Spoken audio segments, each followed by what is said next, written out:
Bath house के अंदर अब सिर्फ दो लोग बचे थे। यांग जुआन ने सर नीचे झुकाए रखा, बिल्कुल नहीं हिला। हेलैंग ने उसे ऐसे देखा तो चिढ़ के बोला, अभी क्या यहीं खड़े रहोगे या यहीं रुक के मुझसे पिटने का प्लान है तुम्हारा? यांग जुआन ने ब्लैंक एक्सप्रेशन के साथ ऊपर देखा, आंखें वाइड, एक पल भी ब्लिंक नहीं किया। बाथ हाउस में रोशनी कम थी, फिर भी हेलैंग को उसकी नज़र की हल्की सी गर्मी अपने चेहरे पर महसूस हो रही थी। उसकी आवाज़ और ज़्यादा रिजिड और सख्त हो गई। बोला, ज़्यादा ग्रेटफुल होने की ज़रूरत नहीं। जाओ नैंजुन का तुम्हें यूँ तंग करना पार्टली मेरी वजह से था, वरना क्या तुम्हें लगता है कि मैं इतना दयालु बन के तुम्हें बचाने आता? वो एक्चुअली सही कह रहा था। एग्ज़ाम हॉल में सुबह हेलेंग का ऐसा एटीट्यूड देखकर ही जाओ नैंजुन इतना बोल्ड हुआ था, पर हेलेंग को एक्सप्लेनेशन देने का कोई इंटरेस्ट नहीं था। यांग जुआन ने भी इतना डीप सोचा ही नहीं था। उसे सिर्फ ये समझ आया कि हे लैंग ने उसे बचा लिया। उसने फिर भी नीची आवाज़ में कहा, बिल्कुल वही सीधी सच्ची टोन में। बोला, थैंक यू। वॉइस चेंजर के बिना भी हे लैंग एक सेकेंड के लिए फ्रीज हो गया, जैसे ये टोन मेल वॉइस में भी उतनी ही फेमिलियर हो। बिल्कुल आउट ऑफ प्लेस नहीं लग रही थी उसे। 2 सेकेंड्स की खामोशी के बाद हे लैंग ने हंसी उड़ाते हुए कहा, हाँ, मैं तुम्हें बचा सकता हूँ, तुम्हारे झूठ को इग्नोर कर सकता हूँ, क्योंकि मैं तुम्हारे जैसा नहीं हूँ। यांग जुआन को गिल्ट और शर्म ने अंदर तक झंझोड़ दिया था। उंगलियां पैन के सीम के आसपास अपने आप मुट्ठी बन गई। हे लैंग ने पीछे मुड़कर बोला, आरंट यू लिविंग? यांग जुआन जैसे होश में आया।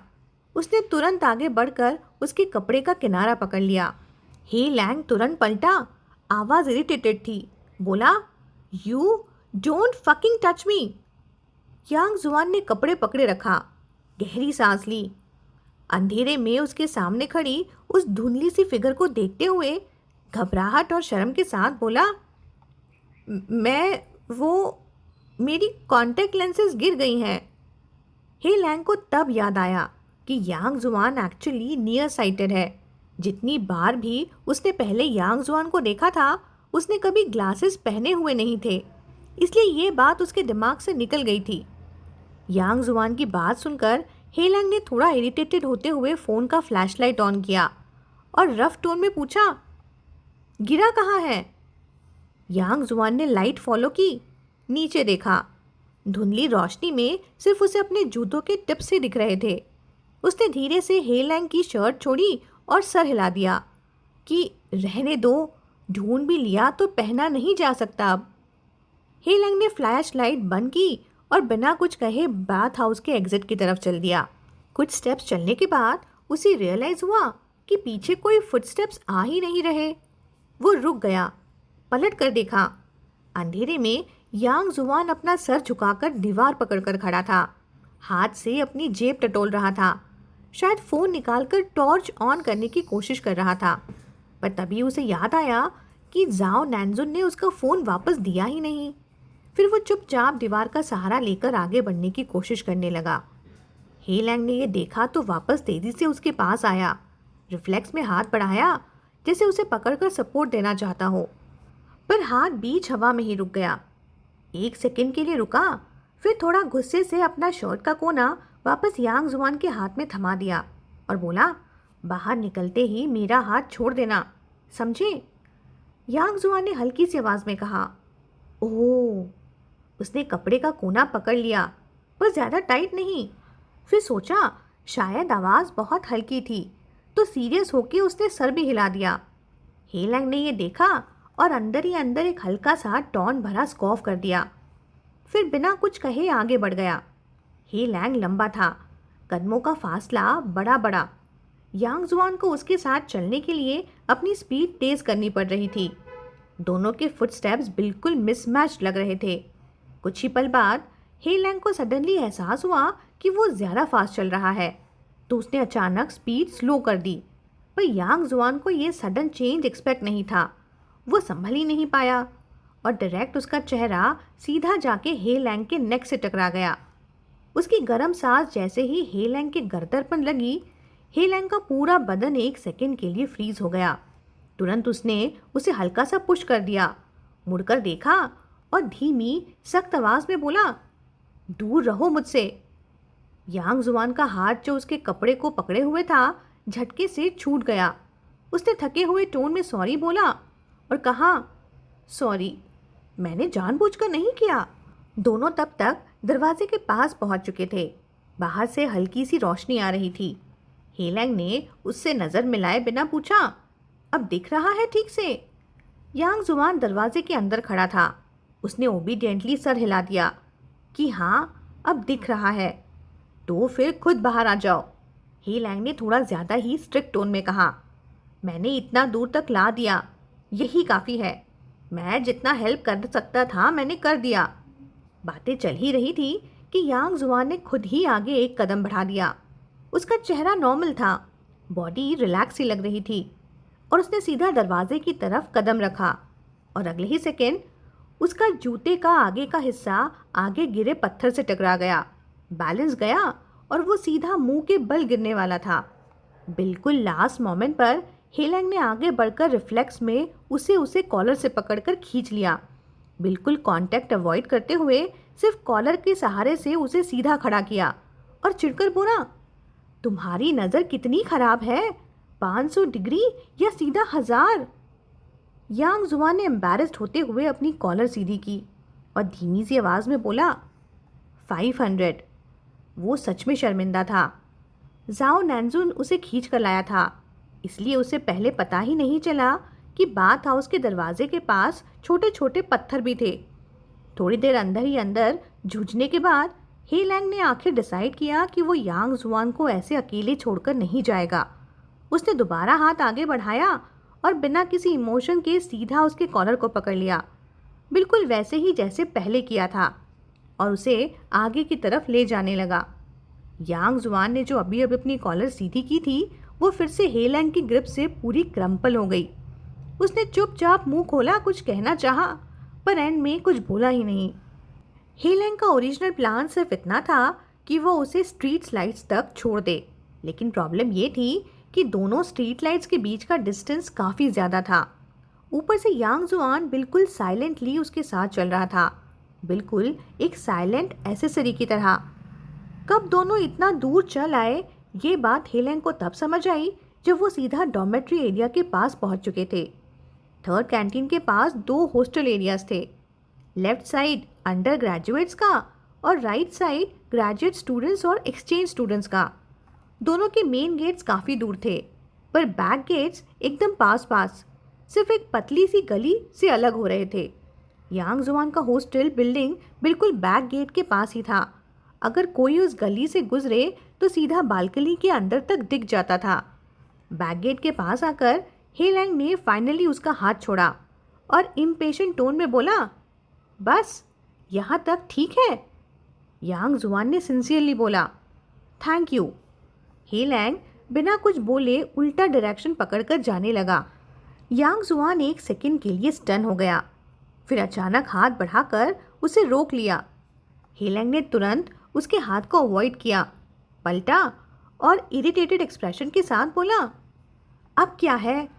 यांग जुआन ने थोड़ा हेसिटेट किया, फिर धीरे से पूछ लिया, क्या तुम्हारे पास जाओ नैनजुंग का कांटेक्ट नंबर है? हेलैंग की बाहें तुरंत सिकुड़ गईं। बोला, अभी भी उसी को ढूंढ रहे हो? उसने गुस्से से पूछा। उसने पहले ही तुम्हें मारने की कोशिश की और अब तुम खुद जाके पिटना चाहते हो क्या? फिर एक सेकंड रुककर बोला, अगर दोबारा ऐसा कुछ हुआ तो मुझसे एक्सपेक्ट मत करना कि मैं फिर। बात पूरी होने से पहले ही रुक गई। यांग जुआन ने उसकी बात ठीक से सुनने के लिए अपना फेस थोड़ा टर्न किया और अपनी राइट साइड जो अब तक शैडोज में थी पूरी तरह उसकी तरफ कर दी। हेलैंग की आवाज़ अचानक बीच में ही अटक गई।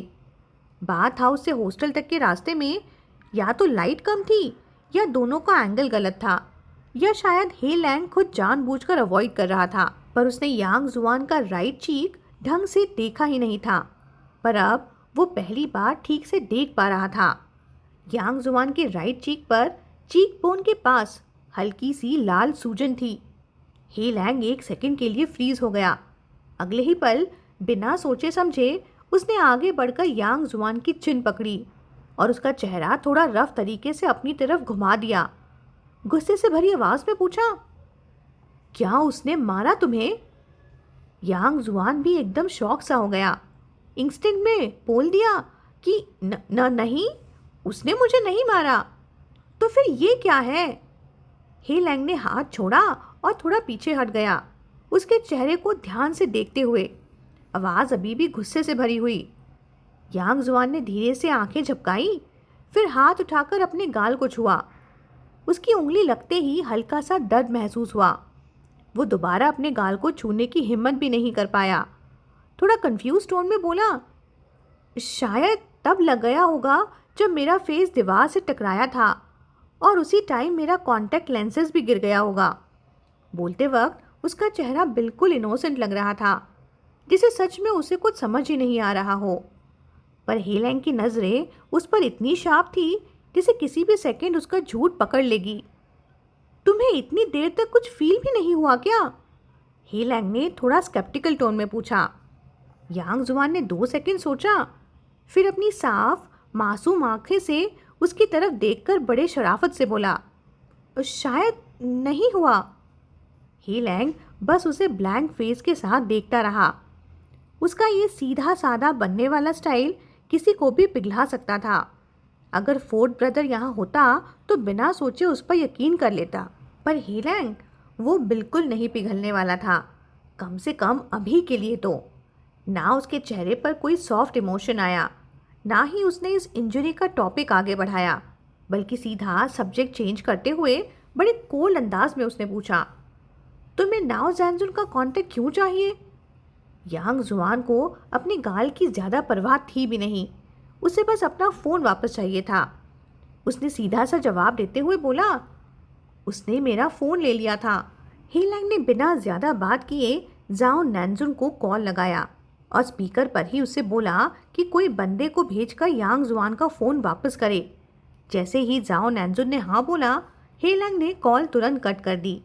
उसने कोल्ड एक्सप्रेशन के साथ यांग जुआन की तरफ देखते हुए बोला, अब ठीक है? यांग जुआन ने स्ट्रीट लाइट की रोशनी में उसकी तरफ देखते हुए धीरे से बोला, थैंक यू। पर हे लैंग ने कोई रिप्लाई नहीं दिया, बस फ़ोन पॉकेट में रखा और बिना देखे वहाँ से चला गया। यांग जुआन बैक गेट के पास ही स्क्वाट करके वेट करने लगा जब तक कोई आकर फ़ोन वापस न दे दे। साथ ही साथ वो साइलेंटली ये भी देख रहा था कि कैसे हे लैंग सामने वाले हॉस्टल की गेट के अंदर चला गया और धीरे धीरे उसकी नज़रों से गायब हो गया। कुछ देर तक वो खाली रास्ते को ही देखता रहा, फिर हल्की सी उदासी के साथ उसने नज़रें हटा ली। जो यांग जुआन ने नहीं देखा वो ये था कि अंदर जाने के बाद हे लैंग भी सीधा अपनी बिल्डिंग में नहीं गया। हे लैंग एब्सेंट माइंडेडली अपना कार्ड स्वाइप करके अंदर तो गया। सीढ़ियों के पास पहुंचते ही मोशन सेंसर लाइट बंद हो गई। अंधेरे में रुकते ही अचानक उसके दिमाग में यांग जुआन की वही साफ मासूम आंखें फ्लैश हो गईं। इरिटेटेड होकर उसने 2 बार पैर ज़मीन पर जोर से मारे। लाइट फिर से जल उठी।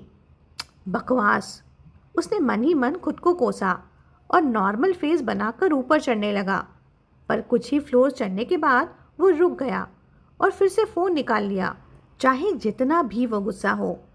अंदर कहीं ना कहीं वो जानता था कि यांग जुआन के चेहरे पर जो चोट थी उसमें थोड़ा बहुत जिम्मेदार वो भी था।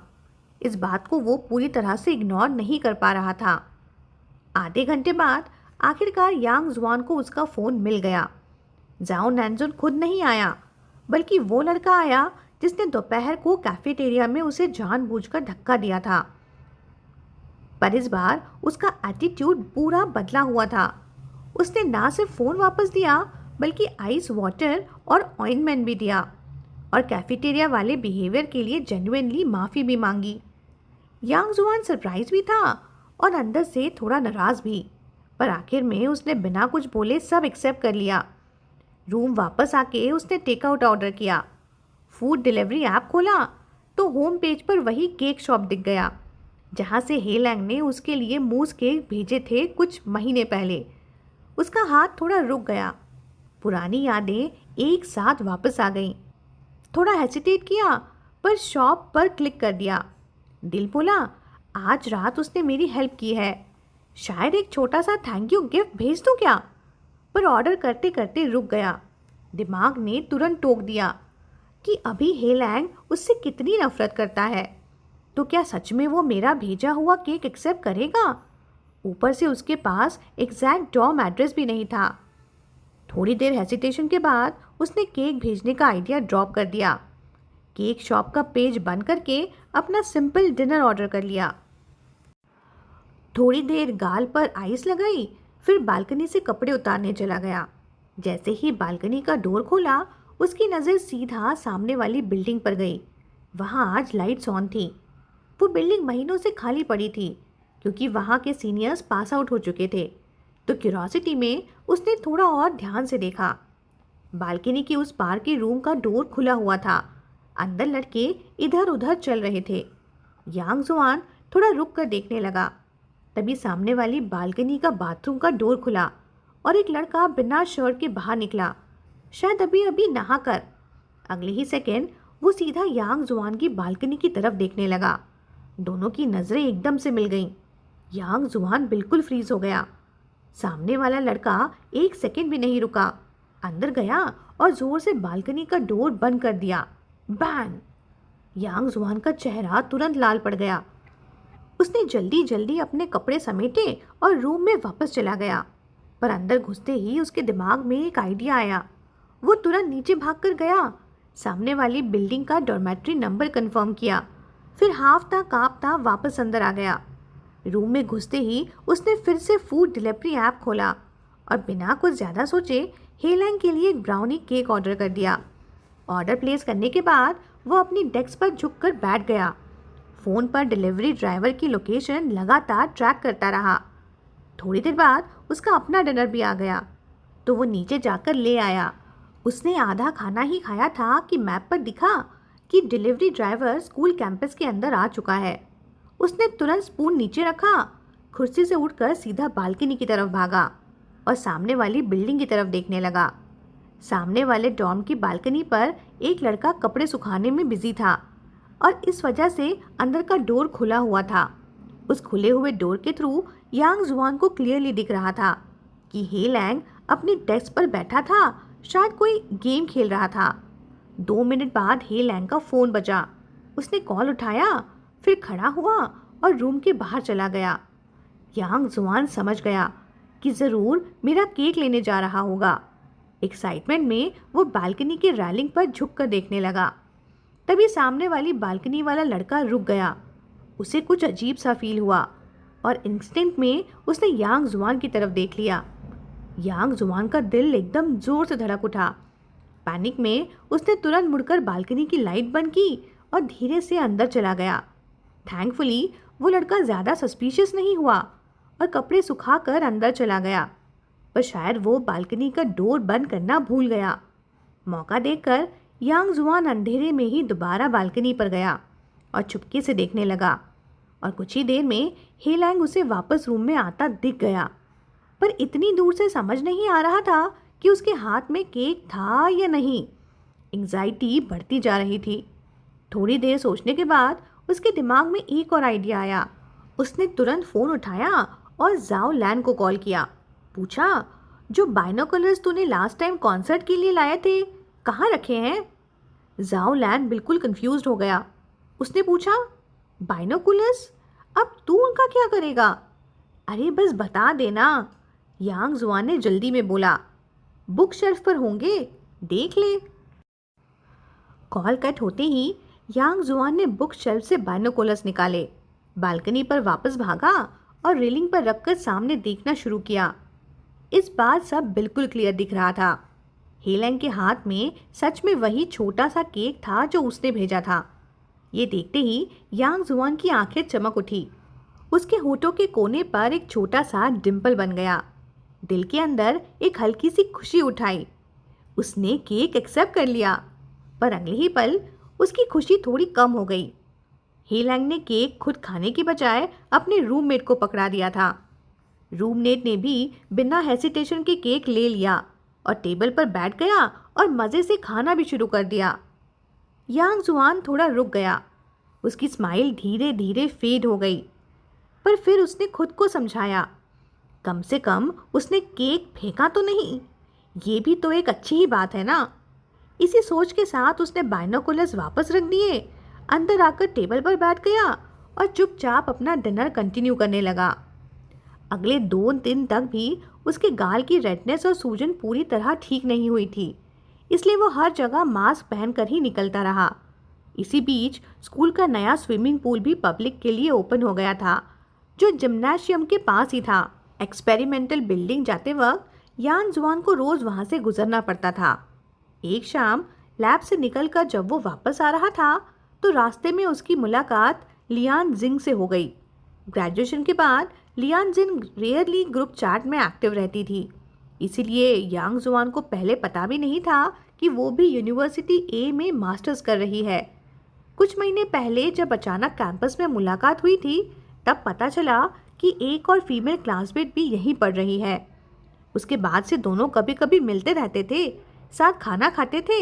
एक नॉर्मल कैजुअल दोस्ती बन चुकी थी। लियान जिन जिम्नाशियम की सीढ़ियों के नीचे थोड़ी हेल्पलेस सी खड़ी थी। उसके पास ट्रॉली पर बॉटल्ड वाटर के कई केसेस रखे हुए थे और उसके साथ खड़ी शॉर्ट हेयर्ड लड़की अपने फ़ोन पर नीचे झुककर कॉल ट्राई कर रही थी। यांग जुआन दूर से ये सब देख रहा था, सोच रहा था कि जाकर हेलो बोले या नहीं। तभी लियान जिन ने मुड़कर उसकी तरफ देखा और मुस्कुराते हुए हाथ हिला दिया। मास्क पहने होने की वजह से यांग जुआन स्माइल रिटर्न तो नहीं कर पाया, इसलिए सीधा उसके पास जाकर बोला, good evening. Good evening, Liang Jin ने अपने चेहरे का पसीना पोंछते हुए जवाब दिया। उसका चेहरा थोड़ा लाल था तो यांग जुआन ने क्यूरियस होकर पूछा, यहाँ क्या कर रही हो? मेरा बॉयफ्रेंड अंदर मैच खेल रहा है, लियान जिन ने जिम के एंट्रेंस की तरफ इशारा करते हुए कहा। हम लोग पानी लेने गए थे, पर यहाँ आते आते ट्रॉली खराब हो गई। फिर उसने अपने साथ वाली लड़की की तरफ इशारा करके कहा, ये सॉन्ग जिंग है, स्पोर्ट्स एकेडमी से, स्कूल टीम की मैनेजर। यांग जुआन को ऑलरेडी पता था कि लियान जिन का बॉयफ्रेंड स्कूल बास्केटबॉल टीम में था और दोनों की रिलेशनशिप अभी नई नई थी।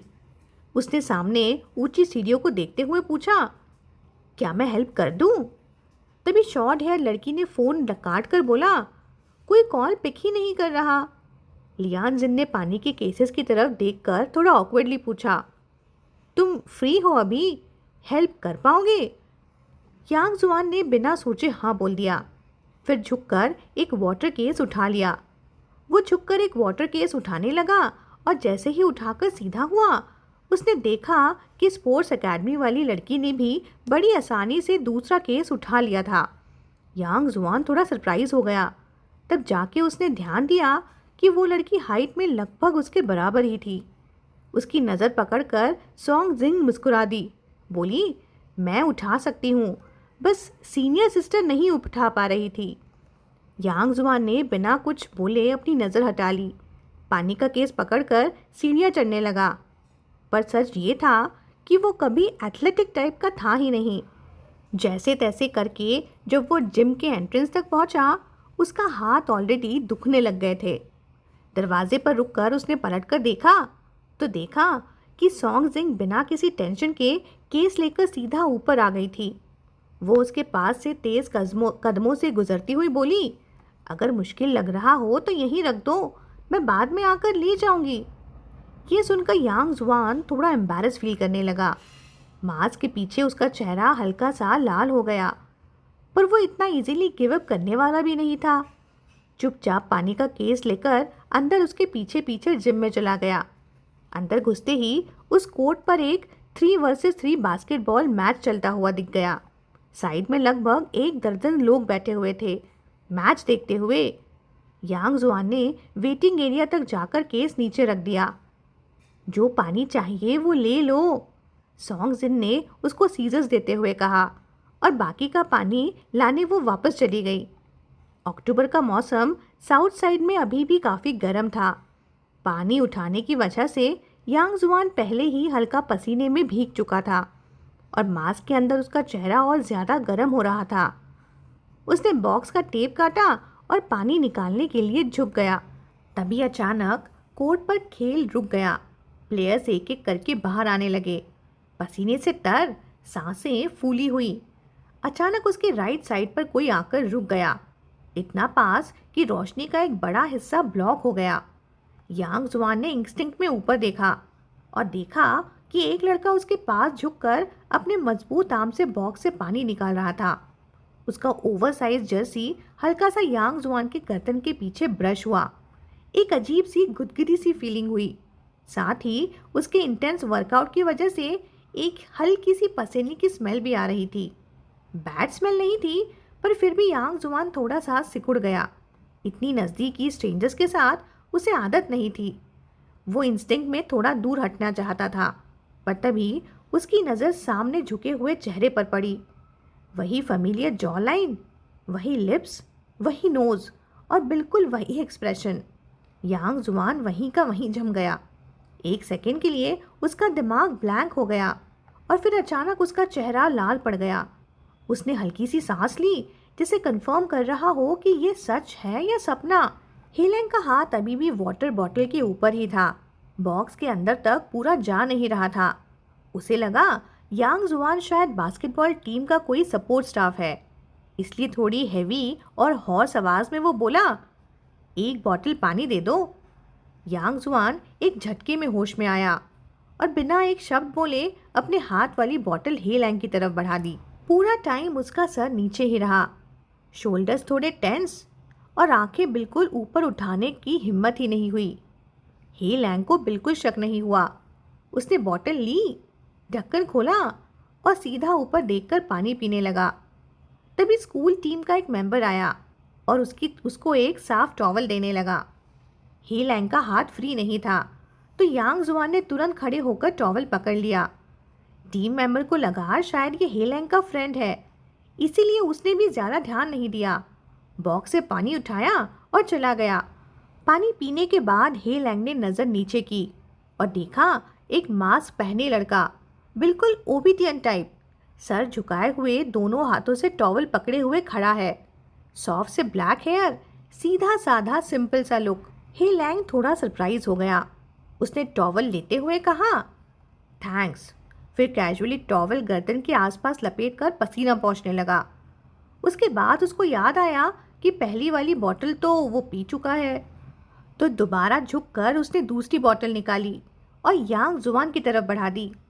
यांग जुआन ने नर्वस होकर बोतल ली और ऑटोमेटिकली ढक्कन खोलने की कोशिश की, पर या तो हाथ अभी भी दर्द कर रहा था या फिर नर्वसनेस ज़्यादा हो गई थी। ढक्कन खुला ही नहीं।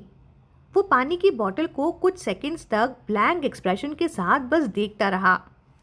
हेलैंग ने ये सब देखकर हल्का सा टीएसके किया। अगर उसको श्योर ना होता कि सामने लड़का ही खड़ा है, तो वो ऑलमोस्ट सोच लेता कि कोई लड़की जानबूझकर नाटक कर रही है। उसने बिना कुछ बोले बोतल वापस ली, हल्का सा ट्विस्ट किया और आसानी से खोलकर बोतल फिर से यांग जुआन को थमा दी। यांग जुआन को और ज़्यादा शर्मिंदगी फील हुई। उसने पानी पीने की जगह चुपचाप ढक्कन वापस बंद कर दिया। हेलैंग ने ज़्यादा ध्यान नहीं दिया। वो पलटकर अपनी शर्ट उठाने लगा और उसने कैजुअली पूछ लिया कि क्या तुम स्कूल टीम के लॉजिस्टिक डिपार्टमेंट से हो? यांग जुआन ने तुरंत सर हिलाकर मना कर दिया, पर हेलैंग ने देखा ही नहीं। उसका ध्यान ऑलरेडी इधर उधर था। आजकल कुछ खास चल नहीं रहा था, इसलिए बस कैजुअली बॉल खेलने आ गए थे। कैप्टन सेम बैच का था और रात को डिनर ट्रीट देने वाला था। लाओसी ने उसे बुलाया था डिटेल डिस्कस करने। हेलैंग पहले कपड़े चेंज करना चाहता था, पर लाओसी के बीच में बोलने से उसने बिना सोचे अपनी शर्ट और पानी यांग जुआन के हाथ में दे दी और बोला, थोड़ी देर के लिए पकड़ लो। ये कहकर वो चला गया। यांग जुआन हाथ में कपड़े लिए बिल्कुल क्लूलेस खड़ा रह गया। हेलैंग ने शाम का प्लान एक्सेप्ट कर लिया था। टीम लीडर लोगों की काउंटिंग कर रहा था। तभी उसकी नज़र बेंच के पास खड़े यांग जुआन पर गई और उसने कैजुअली पूछ लिया कि क्या वो तुम्हारा फ्रेंड है? हेलैंग थोड़ा कंफ्यूज होकर बोला, वो क्या तुम्हारी टीम का लॉजिस्टिक नहीं है? पहले हेलैंग का ध्यान नहीं गया था, क्योंकि पहले वो यांग जुआन के बिल्कुल पास खड़ा था, लेकिन अब जब थोड़ी दूर से देखा तो चेहरा दिख नहीं रहा था। फिर भी उसकी बॉडी लैंग्वेज उसे कुछ ज़्यादा ही फैमिलियर लग रही थी। टीम कैप्टन ने सीधा मना कर दिया, बोला, ना, ये हमारी टीम का नहीं है। तभी सॉन्ग जिंग बीच में बोली, ये मेरी सीनियर का फ्रेंड है, बस बाहर से पानी उठाने में हेल्प कर रहा था। कैप्टन ने समझते हुए कहा, अच्छा अच्छा, सीनियर का फ्रेंड है तो ठीक है, इंक्लूड कर लेते हैं। उनकी बातें चल ही रही थी कि तभी हे लैंग वापस यांग जुआन के पास आ गया। थोड़ा सस्पिशियस टोन में उसने कंधे पर हाथ रखकर बोला, तुम? यांग जुआन जो पीठ करके खड़ा था एकदम से चौंक गया। वो घबरा कर पलटा और अटकती आवाज में बोला, मैं? जैसे ही हे लैंग की नज़र उसकी आंखों पर पड़ी, मास्क के ऊपर से ही सही, वो तुरंत पहचान गया। उसका चेहरा एक सेकंड में सख्त हो गया। उसके कंधे पर रखा हाथ और टाइट हो गया और थोड़े गुस्से में उसने पूछा, क्या तुम मेरा पीछा कर रहे हो? यांग जुआन ने जोर जोर से सर ना में हिलाया, हल्की सी आवाज में जवाब दिया, नहीं, मैं बस अपने फ्रेंड के लिए पानी उठा रहा था। हे लैंग को याद आया कि थोड़ी देर पहले मैनेजर ने भी कुछ ऐसा ही कहा था। फिर भी उसने एक नज़र यांग जुआन के पतले आर्म्स पर डाली और ठंडे टोन में पूछा, कौन सा पानी उठा रहे थे तुम? यांग जुआन ने ओबीडियंटली नीचे रखे पानी के बॉक्स की तरफ इशारा किया। हे लैंग एक पल के लिए रुक गया, शायद थोड़ा सरप्राइज भी हुआ कि ये बंदा सच में इतना हैवी काम कर रहा था। लेकिन अगले ही सेकंड उसने फिर से सख्ती से पूछा, फिर मास्क क्यों पहना हुआ है? यांग जुआन ने नज़र झुका ली, थोड़े ऑकवर्ड आवाज़ में बोला, मेरा चेहरा अभी तक स्वोलन है। पता नहीं क्यों, पर यह सुनकर हे लैंग को अजीब सी चिढ़ हो गई। उसने पूछा, मेडिसिन नहीं लगाई? यांग जुआन कंफ्यूज्ड हो गया। उसने पूछा, कौन सी मेडिसिन? हे लैंग ने थोड़ा इम्पेशेंट होते हुए कहा, जो बंदा तुम्हारा फ़ोन वापस देने आया था, उसने साथ में दवाई भी तो दी थी ना? यांग जुआन ने हल्की सी आवाज़ में ओह बोला, वो तो आई थी, पर फिर अचानक उसने नज़र उठाकर पूछा, पर तुम्हें कैसे पता कि दवाई भी आई थी? हे लैंग ने उसकी नज़रों से बचने की कोशिश की और बिल्कुल चुप हो गया। जवाब न मिलने पर भी यांग जुआन ने ज़्यादा इंसिस्ट नहीं किया, बस चुपचाप अपने हाथ में पकड़ी शर्ट को आगे बढ़ाया और बोला, ये तुम्हारे कपड़े? हे लैंग की नज़र उस क्रम्पल्ड शर्ट पर पड़ी और तुरंत उसको वो मोमेंट याद आ गया कि कैसे उसने पहले कैजुअली अपने कपड़े पकड़ा दिए थे उसे। एक अजीब सी इरिटेशन के साथ उसने बिना सोचे समझे बोल दिया, फेंक दो इसे, मुझे नहीं चाहिए। उसकी आवाज़ में हल्का सा डिस्गस्ट भी था। यांग जुआन का हाथ हवा में ही रुक गया। थोड़ा उदास होकर उसने नज़र नीचे कर ली। मास्क के अंदर उसका एक्सप्रेशन दिख नहीं रहा था, पर उसकी बॉडी लैंग्वेज से साफ लग रहा था कि उसका दिल हल्का सा दुख गया है। हे लैंग उसके इतना पास था कि सब नोटिस कर सकता था। उसकी हल्की सी काँप रही आईलैशेस, नीचे झुकी हुई आंखें और वो फेमिलियर नर्वस सा लुक। एक पल के लिए हे लैंग की नज़र उसके कानों पर पड़ी। उसे याद आ गया कि गेम के वीडियो कॉल वाले दिन जब शीप रोल उससे बातें करती थी तो उसके कान हमेशा लाल रहते थे, पर अब ऐसा कुछ नहीं था। हे लैंग बस उसे देखते देखते सोच में खो गया। तभी पीछे से फोर्थ ब्रदर की आवाज़ आई। हे लैंग होश में आया। 2 कदम पीछे हटकर मन ही मन इरिटेटेड होकर सोचा, डैम, लड़कों के कान कब से इतने सॉफ्ट और वाइट होने लगे? फोर्थ ब्रदर आकर उसके शोल्डर पर हाथ रखते हुए बोला, भाई, कैप्टन पूछ रहा है डिनर में क्या खाना है?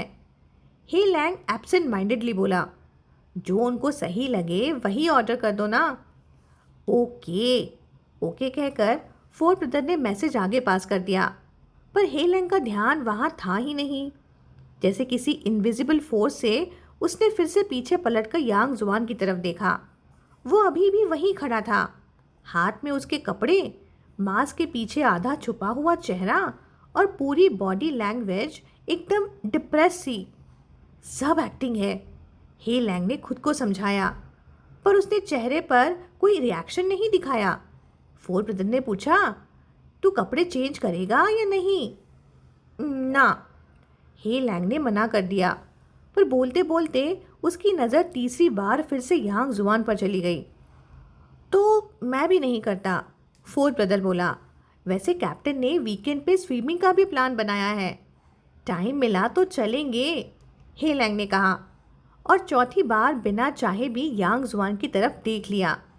फोर्थ ब्रदर अपनी ही बातों में लगा रहा। एक्साइटेड होकर बोला, मैं ब्रदर ये को भी बुला लूँगा, पर पहले नई स्विमिंग ट्रंक्स लेनी पड़ेंगी। तभी हे लैंग ने उसकी बात काट दी। थोड़ा ऑकवर्ड होते हुए बोला, फोर्थ ब्रदर एक काम करो, उसने यांग जुआन की तरफ इशारा करते हुए बोला, जाकर उसको बोल दो कि मुझे वो शर्ट इसलिए नहीं चाहिए क्योंकि वो ज़्यादा ही व्रिंकल्ड हो गई है। फिर एक सेकंड रुककर बोला, बस यही रीज़न है और कुछ नहीं।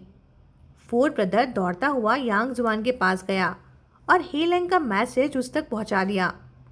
यांग जुआन ने सिर्फ चुपचाप सर हिला दिया, पर उसने ये साफ साफ नहीं कहा कि वो कपड़े फेंक देगा। वो वहीं खड़ा रहा, क्योंकि जाने से पहले वो लियांग जिन से मिलकर बाय बोलकर जाना चाहता था। थोड़ी देर में लियांग जिन उसके पास आ गई और बोली, चलो ना, स्कूल टीम के साथ डिनर करते हैं। यांग जुआन काफ़ी देर तक सोचता रहा, फिर आखिर में उसने मना कर दिया। रीज़न सिंपल था, एक तो टीम में वो किसी को जानता नहीं था और ना ही वो वहाँ कंफर्टेबल फील करता। ऊपर से पिछले कुछ दिनों में उसका हे लैंग से 2 बार सामना हो चुका था। हे लैंग ने भले ही ये नहीं कहा था कि मुझसे दूर रहो, पर उसने ये भी नहीं कहा था कि मैं तुमसे मिलना चाहता हूँ। इसलिए यांग जुआन ने समझदारी दिखाई और चुपचाप वहाँ से निकल गया। वो हे लैंग के कपड़े अपने हॉस्टल वापस ले गया था। रूम पहुंचकर उसने डिटर्जेंट में भिगोए, अच्छे से धोए और बालकनी पर सुखा दिए। उसका प्लान सिंपल था, कपड़े सूखने के बाद आयरन करेगा और किसी न किसी तरीके से हे लैंग को वापस कर देगा। उस वक्त हे लैंग बाहर बास्केटबॉल टीम के साथ डिनर कर रहा था। कैप्टन ने फिर से वीकेंड स्विमिंग का प्लान रेज किया। इस बार हे लैंग ने हाँ बोल दिया। फोर्थ ब्रदर साइड में बैठा नए स्विमिंग ट्रंक्स लेने की बात कर रहा था। ये सुनकर हे लैंग को याद आया कि उसने भी काफ़ी टाइम से अपने ट्रंक यूज़ ही नहीं किए। उसने फ़ोन निकाला, ऑनलाइन शॉपिंग ऐप ओपन की और जल्दी से अपने यूजुअल स्टोर से एक ऑर्डर प्लेस कर दिया। पेमेंट कंफर्म हो गया, पर फ़ोन पॉकेट में रखते वक्त हे लैंग को अजीब सा लगा, जैसे वो कुछ भूल रहा हो। पर दिमाग पर जोर देने के बाद भी उसे याद ही नहीं आया कि एग्जैक्टली क्या, तो उसने सोचना ही छोड़ दिया। 2-3 दिन बाद यांग जुआन को एक टेक्स्ट मैसेज मिला कि your package is ready for pickup. उस वक्त तो जाओ लैन भी यांग जुआन के साथ डॉम में था। वो बोला, आज शाम मैं कुरियर पॉइंट जा रहा हूँ अपना पार्सल लेने। यांग जुआन ने अपना फ़ोन उठाकर देखा और थोड़ा कंफ्यूज होकर बोला, मेरा भी एक पार्सल आया है, पिकअप कोड भेज दे, मैं ले आऊँगा। पर तुमने ऑर्डर क्या किया था? यांग जुआन ने धीरे से सर हिलाते हुए कहा, नहीं, मैंने तो कुछ ऑर्डर ही नहीं किया। जाओलन की क्यूरोसिटी तुरंत जाग गई। उसने पूछा, तो मैं खोल कर देख लूँ? यांग जुआन ने सिंपल सा जवाब दिया, हाँ देख लेना। कुरियर पॉइंट से डॉम आते ही उसने यांग जुआन का पैकेज फाड़ दिया। अंदर से निकला एक बॉक्स जिसमें क्लियरली लिखा था मेंस स्विम ट्रंक्स। जाओ लैन थोड़ा सरप्राइज हो गया। वो यांग जुआन को सालों से जानता था। उसे पता था कि यांग जुआन को स्विमिंग बिल्कुल नहीं आती और वो नॉर्मली पूल वगैरह जाता भी नहीं था। तो ये अचानक से स्विमिंग ट्रंक कैसे? ये सोचकर उसने बॉक्स खोल दिया। अंदर सच में स्विमिंग ट्रंक्स ही थे, पर जैसे ही उसने पूरी तरह खोलकर देखा, उसकी नज़र सीधा उनके साइज़ पर अटक गई। इतना बड़ा साइज़? उसने थोड़ी कॉम्प्लिकेटेड सी एक्सप्रेशन के साथ पूछा, सच सच बताओ, तुम्हारा साइज़ इतना बड़ा है? ब्लैक स्विमिंग ट्रंक्स देखते ही यांग जुआन का चेहरा एकदम से लाल पड़ गया। वो लड़खड़ाते हुए बोला, मैंने कोई स्विमिंग ट्रंक्स नहीं खरीदे। जाओ लैन ने ट्रंक सीधा उसके हाथ में थमा दिए और नॉर्मल टोन में बोला, हो सकता है किसी फ्रेंड ने गलत शिपिंग एड्रेस दे दिया हो। यांग जुआन थोड़ा रुक कर सोचने लगा। फिर उसने धीरे से पूछा, डिलीवरी बैग पर रेसिपेंट के नाम में मेरा नाम लिखा था क्या? ना, जाओ लैन ने थोड़ी देर याद करके जवाब दिया। नाम तो कुछ अजीब सा था, शायद शीप रोल जैसा कुछ लिखा हुआ था। ये सुनते ही यांग जुआन की आंखों में हल्का सा शॉक फ्लैश हुआ। Sheep role? ये तो सिर्फ एक ही इंसान उसके यूज़ करके उसे पार्सल भेजता था। गेम के टाइम पर सिर्फ हे लैंग ने ही कभी उसे कोई पार्सल भेजा था। तो इसका मतलब ये स्विमिंग ट्रंक्स हे लैंग ने ऑर्डर किए थे। पर उसने शिपिंग एड्रेस चेंज क्यों नहीं किया? यांग जुआन ने अपने हाथ में पकड़े ट्रंक्स को धीरे से अनफोल्ड किया और बस 2-3 सेकेंड्स उन्हें देखते ही अगले ही पल उसका चेहरा फिर से शर्म से टपकने लगा। हे लैंग की हाइट और बॉडी बिल्ड को याद करके ये ट्रंक्स बिल्कुल उसी साइज़ के लग रहे थे। जाओ लैन फ़ोन में बिजी था, इसलिए उसने यांग जुआन का एक्सप्रेशन नोटिस ही नहीं किया। बस कैजुअली उसे एल्बो मारते हुए पूछा, तो याद आया किसने भेजा होगा? यांग जुआन ने हल्की सी आवाज़ में जवाब दिया, याद आ गया। जाओलान ने शरारत सी स्माइल के साथ उसकी तरफ देखते हुए बोला, कौन है भाई? स्ट्रेट है या गे? अगली बार मिलवा देना मुझे भी। उसे पता था कि यांग जुआन के कुछ फ्रेंड्स बॉयज़ को पसंद करते हैं, इसलिए वो अक्सर ऐसे ही मजाक कर लेता था। इस बार भी बस मजाक ही था। पर इस बार यांग जुआन का रिएक्शन बिल्कुल अलग था। उसने तुरंत बिना सोचे समझे सीरियस टोन में बोल दिया, नो आई कांट। आवाज़ ज़्यादा तेज़ नहीं थी, पर काफ़ी फर्म और डिटरमाइंड थी। साथ ही साथ उसमें एक छुपी हुई एंग्जाइटी भी थी। जाओ लैन एक सेकंड के लिए ब्लैंक हो गया। हैरानी से उसकी तरफ देखते हुए बोला, अरे क्यों नहीं? यांग जुआन ने उसकी सरप्राइज नज़र से बचने के लिए आंखें नीचे कर ली। थोड़ा गिल्टी फील करते हुए धीरे से बोला, वो स्ट्रेट है। जाओ लैन ने बिना शक किए बस सर हिला दिया। अच्छा अच्छा ठीक है, कहकर वापस फ़ोन में बिजी हो गया। यांग जुआन ने रिलीफ की सांस ली। उसने एक पल के लिए सोचा कि सच बता दे कि ये ट्रंक्स हे लैंग के थे और वो उसे पसंद करता है। पर हर बार जब बोलने की हिम्मत जुटाता, वर्ड्स उसके गले में ही अटक जाते। आखिरकार उसने फैसला किया कि ये बात सिर्फ वो अपने दिल में ही छुपा कर रखेगा।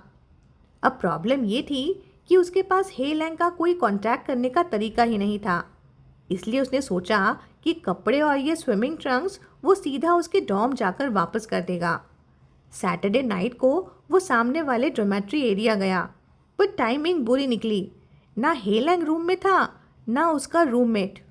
यांग जुआन को उसका एग्जैक्ट रूम नंबर भी नहीं पता था। बालकनी से कई बार काउंटिंग करके उसने एक अंदाज़ा लगाया था, पर जब ऊपर जाके नॉक किया तो गलत रूम निकल गया। डोर एक अनजान लड़के ने खोला था। उसने बताया कि हे लैंग का रूम नेक्स्ट डोर है, पर अभी वहाँ कोई भी नहीं है। वीकेंड था, इसलिए यांग जुआन को ज़्यादा उम्मीद भी नहीं थी। उसने थोड़ी हेसिटेंट आवाज़ में पूछा, तो क्या वो आज कैंपस में है? रुको मैं पूछ के बताता हूँ, लड़के ने बोला। उसने डोर हल्का सा बंद करके अंदर आवाज़ लगाई, लैंग आज कैंपस में है क्या? जब लड़का पलटा तो डोर के पास खड़े यांग जुआन की नज़र सीधा डॉर्म के अंदर चली गई। रूम के अंदर काफ़ी पुराने कपड़े टेबल और चेयर पर इधर उधर बिखरे पड़े थे। तभी उसका रूममेट एक नई जैकेट हाथ में लेकर आया और बोला, ये एडिडास वाली जैकेट तो बिल्कुल नहीं है, इसे भी डोनेट करने वाले हो क्या? तो लड़का बोला, रहने दे फिर, इसे अभी रख लेते हैं। उनकी बातें सुनकर यांग जुआन की नज़र उस जैकेट पे पड़ गई। वो बिल्कुल सेम कलर और सेम स्टाइल की थी जैसे उसने कुछ महीने पहले मॉल से खरीदी थी। पर कॉलेज में लोग सेम कपड़े पहनते रहते हैं, इसलिए उसने इस बार को ज़्यादा ध्यान नहीं दिया। रूममेट को अचानक याद आया और बोला, अरे तू लैंग का पूछ रहा था ना, वो लोग शायद स्विमिंग पूल गए हुए हैं। लड़के ने यही बात बाहर खड़े यांग जुआन को बता दी। यांग जुआन ने पोलाइटली थैंक्स बोला और हाथ में पेपर बैग लिए हुए सीधा नए बने स्विमिंग पूल की तरफ चल दिया। स्विमिंग पूल स्टूडेंट्स के लिए फ्री नहीं था, ऊपर से शाम का टाइम था, इसलिए अंदर ज़्यादा भीड़ भी नहीं थी। यांग जुआन ने एंट्री फीस पे की और दूर से ही पानी में तैरते हुए लोग दिखने लगे। पूल साइड पर कुछ लड़कियां भी बैठी हुई थीं, जो बातें कम और पूल को ज़्यादा देख रही थीं। यांग जुआन पेपर बैग लिए पूल साइड तक आया। पर ज़्यादा पास जाने की उसकी हिम्मत नहीं हुई। सर झुकाकर धीरे धीरे पानी में हेलैंग को ढूंढने लगा। हेलैंग तो तुरंत नहीं दिखा, पर स्कूल बास्केटबॉल टीम के कुछ चेहरे उसने ज़रूर पहचान लिए। बास्केटबॉल खेलने वाले लड़कों की बॉडीज़ वैसे ही अच्छी होती हैं और पीछे बैठी लड़कियों की धीमी धीमी बातें उन्हीं के बारे में हो रही थीं। उनकी बॉडी को लेकर जो विस्पर्स आ रही थी वो सब साफ सुनाई दे रही थीं। यांग जुआन की नज़र भी थोड़ी देर उन पर चली गई, पर सरप्राइजिंगली उसके दिल में कोई रिएक्शन नहीं आया। पहले जब उसे अपनी ओरिएंटेशन समझ में नहीं आई थी तब शर्टलेस बॉयज़ देखना उसे नॉर्मल लगता था, पर अब जब सब क्लियर हो चुका था तब भी इन लोगों को देखकर उसे कुछ फील नहीं हुआ। वो थोड़ा कंफ्यूज हो गया। तभी हेलैंग पूल के शैलो एंड की तरफ स्विम करके वापस आया। वो पूल के नीचे पैर टिकाकर सीधा खड़ा हुआ और पानी के छींटे चारों तरफ बिखर गए। उसने स्विमिंग गॉगल्स उतारे, बालों को झटका दिया और हाथ से अपने गीले बैंग्स पीछे की तरफ सेट किए। पानी उसके चेहरे और चेस्ट से फिसलता हुआ नीचे गिर रहा था। उसके शार्प एब्डोमेन मसल्स भी बिल्कुल क्लियर दिख रहे थे। ये सब देखते ही यांग जुआन का दिल एकदम घबरा गया। उसने जल्दी से नज़रें नीचे कर लीं और सीधा एस्केलेटर की तरफ देखने लगा जैसे कुछ उसने देखा ही ना हो, पर उसके गाल बिल्कुल लाल हो चुके थे। पूल के ब्राइट लाइट्स के नीचे वो ब्लश इतना ऑब्वियस था कि पानी के अंदर खड़े हेलैंग ने भी साफ नोटिस कर लिया। वो हल्का सा रुक गया। फिर उसने कोल्ड नज़र से उस डायरेक्शन की तरफ देखा जहां यांग जुआन देख रहा था, पूल में खड़े एक पतले से लड़के की तरफ। हेलैंग ने एक पल उस लड़के की वीक सी बॉडी को देखा, फिर वापस यांग जुआन के ब्लश करते चेहरे को। उसके अंदर बिना वजह एक अजीब सी इरिटेशन उभर आई। दिल ही दिल में हेलैंग ने गुस्से से सोचा, इसके लेंसेज फिर से गिर गए हैं क्या? इतने पतले से बंदे को देखकर क्यों ब्लश करता है? हेलैंग ने पूरे स्विमिंग पूल को क्रॉस किया, सीधा एस्केलेटर की तरफ गया जहां वो बंदा खड़ा था। एक स्टेप ऊपर चढ़कर बोला उस बंदे से, एक्सक्यूज मी। वो बंदा बीच में खड़ा था, तुरंत साइड हो गया और शर्मा कर किनारे हट गया। हेलैंग बेयरफुट पानी से बाहर आया। प्लान तो यही था कि बिना देखे आगे निकल जाए, पर जैसे ही उसकी नज़र साइड में खड़े यांग जुआन पर पड़ी, उसके कदम अपने आप ही रुक गए। वो पलटा, सीधा उसकी तरफ देखा और ठंडे लहजे में उसने पूछा, तुम यहाँ क्या कर रहे हो? यांग जुआन एकदम से चौंक गया। उसने बिल्कुल एक्सपेक्ट नहीं किया था कि हेलैंग पहले उससे बात करेगा, पर अंदर ही अंदर यांग जुआन को यह एहसास हो रहा था कि पिछली हर मुलाकात के बाद हेलैंग का एटीट्यूड थोड़ा थोड़ा सॉफ्ट होता जा रहा था। शायद इसी वजह से उसने हिम्मत करके आज डॉम और स्विमिंग पूल तक उसे ढूंढने की कोशिश की थी। जिस दिन उसने हेलैंग को सच बताया था तब उसकी आंखों में सिर्फ गुस्सा और नफरत थी। वो नफरत शायद उन इमोशंस की वजह से थी जो हेलैंग ने गेम के रिश्ते में इन्वेस्ट किए थे, पर वक्त के साथ यांग जुआन उसकी दुनिया में सिर्फ एक अजनबी बनता गया और जैसे जैसे डिस्टेंस बढ़ा वैसे वैसे हेलैंग का एटीट्यूड भी ठंडा पड़ता गया।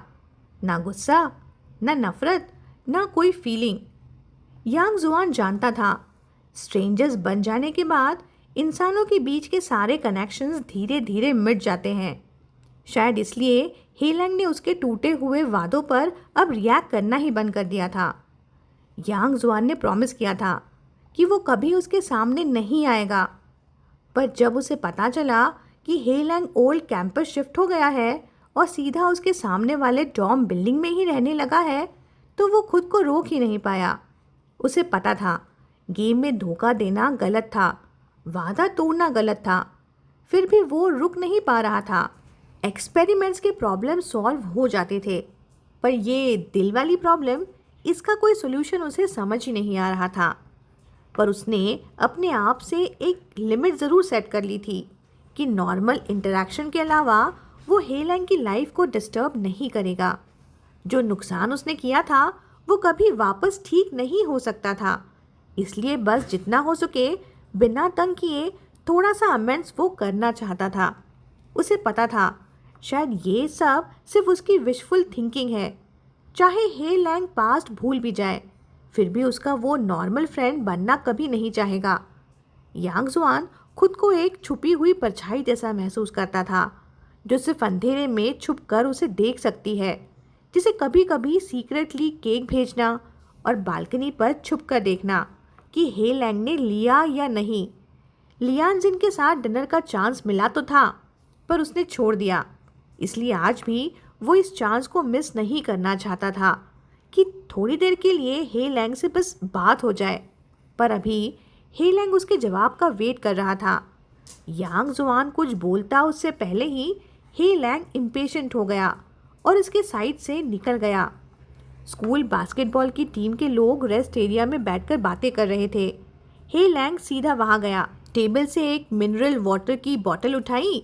तभी सॉन्ग जिंग, जो सबके फ़ोन संभाल रही थी, उसकी तरफ मुड़कर बोली, तुम्हारा फ़ोन थोड़ी देर पहले रिंग हुआ था। हे लैंग ने कैजुअली फ़ोन लिया, स्क्रीन खोली और शाओवे का मैसेज देख लिया। शाओवे की गर्लफ्रेंड ने उसे लेट नाइट स्नैक के लिए बुला लिया था और वो आधा घंटा पहले ही निकल चुका था। हे लैंग ने फ़ोन वापस टेबल पर रख दिया और इधर उधर देखकर पूछा, लियाओसी कहाँ है? सॉन्ग जिन ने जवाब दिया, वो कैप्टन के साथ ऊपर गया हुआ है। हे लैंग ने बिना ज़्यादा रिएक्ट किए सिर्फ आईब्रो रेज की और टेबल के पास झुककर बैठ गया। तभी सॉन्ग जिन की नज़र अचानक हे लैंग के पीछे पड़ी। उसके चेहरे पर हल्का सा सरप्राइज आ गया और थोड़ा सरप्राइज होते हुए वो बोली, क्या तुम लियान जिन से मिलने आए हो? यांग जुआन पेपर बैग हाथ में लिए उसके पास आकर टेबल पर रुक गया। पहले उसने छुपके से हे लैंग की साइड प्रोफाइल की तरफ देखा, फिर सॉन्ग जिन की तरफ मुड़कर धीरे से बोला, नहीं। सॉन्ग जिन ने स्माइल करते हुए उसे अपने पास बैठने का इशारा किया। यांग जुआन 2 सेकंड तक हेसिटेट करता रहा, पर आखिरकार हिम्मत नहीं हुई कि हे लैंग के पास वाली खाली सीट पर वो बैठ जाए। वो सॉन्ग जिन के साइड जाकर बैठ गया। बैठते ही उसकी नज़र बार बार हे लैंग की तरफ जा रही थी, जैसे कुछ कहना चाहता हो पर बोल ही नहीं पा रहा हो। हे लैंग ने उसका वेवरिंग गेज नोटिस कर लिया। बिना एक्सप्रेशन के उसने अपना हाथ उठाया और जानबूझकर अपने चेहरे के आगे रख दिया ताकि यांग जुआन का अनोइंग स्टेयर वो ब्लॉक कर पाए। यांग जुआन की आंखों में हल्का सा डिसअपॉइंटमेंट उभर आया। वो चुपचाप नज़र हटाकर पूल के पानी को घूरने लगा। हे लैंग को ये सब देखकर एक अजीब सी चिढ़ होने लगी। आखिरकार वो बर्दाश्त नहीं कर पाया। वो अचानक पलटा, गुस्से भरे टोन में बोला, जो बोलना है जल्दी बोलो ना, यहाँ टाइम वेस्ट मत करो। यांग जुआन अचानक से चौंक गया, जैसे नींद से जाग गया हो। उसने एक ही सांस में हाथ में पकड़ी पेपर बैग टेबल पर रख दी और धीरे से उसकी तरफ पुश करते हुए बोला, मैं तुम्हारी चीज़ें लौटाने आया हूँ। हे लैंग ने बिना हिले ही पूछ लिया, क्या है इसमें? यांग जुआन ने पहले सॉन्ग जिन की तरफ देखा, जो किसी और से बात कर रही थी। तब उसने आवाज़ थोड़ी धीमी करके जवाब देते हुए कहा, जो शर्ट तुमने लास्ट टाइम मुझे फेंकने को बोला था ना, मैं उसे धोकर आयरन कर दिया है। फिर रुककर थोड़ा ऑकवर्ड होते हुए वो बोला, और तुम्हारे स्विम ट्रंक्स गलत एड्रेस पर मेरे पास आ गए थे। जैसे ही गलत एड्रेस वाली बात सुनी, हे लैंग का चेहरा तुरंत डार्क हो गया। फिर बोला, मैंने एड्रेस चेंज कर दिया था और नए स्विम ट्रंक्स भी खरीद लिए हैं। और टी शर्ट्स ऐसे हज़ारों पड़ी होंगी मेरे क्लॉसेट में, इसे ले जाओ और फेंक दो। यांग जुआन ने सिर्फ अपने होंठ भींच लिए, कुछ नहीं बोला। हे लैंग ने उसे पूरी तरह इग्नोर किया और उठकर वापस पूल की तरफ चल दिया। इस बार वो शैलो एंड की जगह सीधा डीप एंड की तरफ जा रहा था। लाइफ गार्ड्स भी उसे जानते थे, इसलिए किसी ने उसे रोका टोका नहीं। यांग जुआन तुरंत अपनी सीट से उठकर खड़ा हुआ और उसके पीछे छोटे छोटे कदमों से भागते हुए बोला, मैं सच कह रहा हूँ। उसने थोड़ी तेज़ आवाज़ में कहा, मैंने कपड़े अच्छे से आयरन किए हैं, बिल्कुल व्रिंकल फ्री हो गए हैं। हे लैंग बिना रुके आगे बढ़ता रहा।